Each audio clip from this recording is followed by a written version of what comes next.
দেখো, ঘরের কাজ আর আমার একটু আধটু বায়না, এগুলোই তোমাকে সামলাতে হবে, বুঝলে? তাহলেই তোমাকে রানী করে রাখবো, কেমন? এই, এটা কে? আমি বেঁচে থাকতে তুমি আবার বিয়ে করলে? ওর কথা শুনো না, তুমি আমার দুয়ো রানী। এ তো দেখছি বড্ড কান্নাকাটি করছে। চলো দুয়ো রানী, আমরা কদিন একটু ঘুরে আসি। চলো, এখনই যাব। না না না, আরে ওর কথা শুনো না, আমরা ঘুরবো।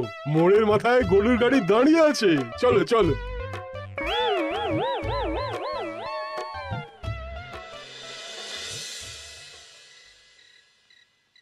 এখন আবার ঘুরতে যাচ্ছ? কি আর করব বলো, আমরা সামান্য এক সপ্তাহ ছুটি পেলাম, ভাবলাম একটু আয়েশ করে থাকবো, কিন্তু তোমাদের সেই সুখ সইল না, তাই আমি মানছি আমি ভুল করেছি, তা বলে তুমি আরেকটা বিয়ে করে নেবে?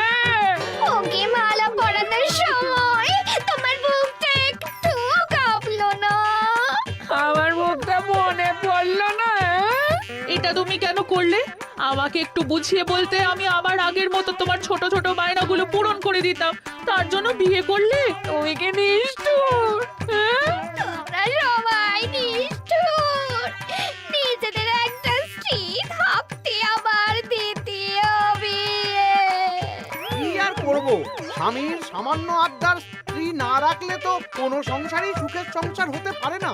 অগত্যা এখন তোমরা যদি কথা দাও যে আগের মতন আমাদের ছোট ছোট বায়নাগুলো সামলাবে, তাহলে নতুন বউকে ওদের বাড়ি পাঠিয়ে দেব, আর আবার আমাদের পুরনো সংসার, সুখের সংসার ফিরে আসবে। সত্যি? হ্যাঁ, বেশ কথা দিলাম। দাও দাও মুখ পুরীকে বাড়ি পাঠিয়ে। মুখ পুড়ি নয়, পোড়া। এই যে সভাকবি, ঘোমটাটা তোলো তো। কটা ঘুমটা তোল। ঘটা, ভোলা, তার মানে তোমরা কেউ বিয়ে করোনি? না, তোমাদেরকে পথে আনার জন্য একটা ছোট্ট বিয়ের অভিনয় করলাম। আচ্ছা, এবার তো অভিনয় বুঝে গেলাম।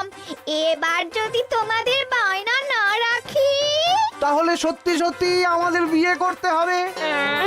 হ্যাঁ? নয়, হ্যাঁ।